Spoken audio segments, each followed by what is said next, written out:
Neat paper లీకేజీపై retired న్యాయమూర్తులచే committee ఏర్పాటు చేసి విచారణ జరిపించాలని సిపిఐ ఆదిలాబాద్ జిల్లా కార్యదర్శి ముడుపు ప్రభాకర్ రెడ్డి డిమాండ్ చేశారు.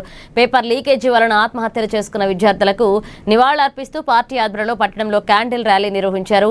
లీకేజీ బాధ్యత వహిస్తూ కేంద్ర విద్యా మంత్రి ధర్మేంద్ర ప్రధాన్ రాజీనామా చేశారంటే తప్పు జరిగిందని ఒప్పుకున్నట్లే అన్నారు. లీకేజీ బాధ్యులందరిపై చర్యలు తీసుకోవాలన్నారు.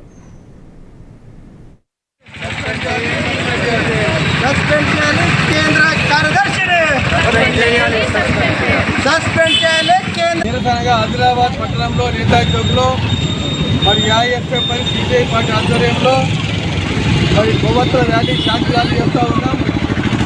నీట్ పేపర్ లీకేజీ వల్ల దేశంలో పెద్ద అలజడి సృష్టించింది. అనేక మంది ప్రాణాలు బలిదానమైనవి. అనేక మందికి పోలీసు లాఠీ చార్జీలు, కాలేజీ తీరడం, కొందరు చనిపోవడం, ఆత్మ బలిదానాలు చేయడం. ఈ దేశంలో మొట్టమొదటిసారి నీట్ లీకేజ్ విద్యార్థుల భవిష్యత్తుని ఈ దేశంలో బీజేపీ ప్రభుత్వం వచ్చినాక కనుమరుగేస్తూ ఉన్నది. బీజేపీ ఇలా స్టూడెంట్లని వాళ్ళతో చెలగట్టమాడుతూ ఉన్నది కేంద్ర ప్రభుత్వం. ఇలా 12 సంవత్సరాల దేశంలో అనేక రకరకాలుగా మరి విధ్వంసాలు జరుగుతున్నాయంటే ఇలా కేంద్రంలో బీజేపీ ప్రభుత్వం కారణం, నరేంద్ర మోడీ కారణం అని చెప్పి తెలియజేస్తూ ఉన్నాం. ఇవాళ ధర్మేంద్ర ప్రధాన్ ఏదైతే ఎడ్యుకేషన్ మంత్రి జాతీయ మంత్రి రాజీనామా చేసిండో బీజేపీ తప్పు చేసిండు. లీకేజీలు చేయడానికి కారణం వాళ్ళే బీజేపీ పార్టీ ఒప్పుకునే వాళ్ళు, అందుకే రాజీనామా చేసిండు.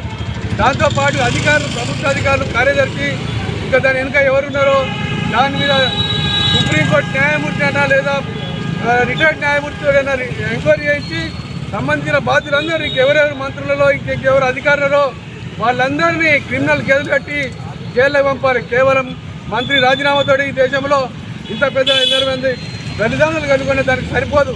మామూలు ఒక పదవి రాజీనామా చేసి ఆ బీజేపీ ఇలా పార్లమెంట్లో ధర్మేంద్ర ప్రధాన్ని మూలమాలేసి జిందాబాద్ అని అన్నారంటే ఎంత మూర్ఖులో ఈ దేశంలో తప్పులు చేస్తే కూడా మరి ఇలా స్వాగతం పలికే విధానం కొనసాగుతున్నది.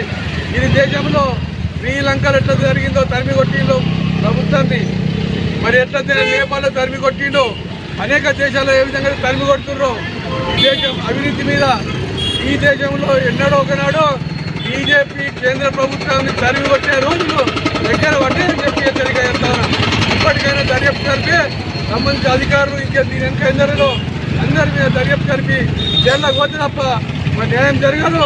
విద్యార్థుల కొరకు ఈ దేశవ్యాప్తంగా ఇలా సిపిఐ పార్టీ ఆధ్వర్యంలో భారతదేశ వ్యాప్తంగా ఇలా కొవ్వొత్తుల ర్యాలీ శాంతి కలగాలని చెప్పి తెలియజేస్తాం. నిరసనగా ఆదిలాబాద్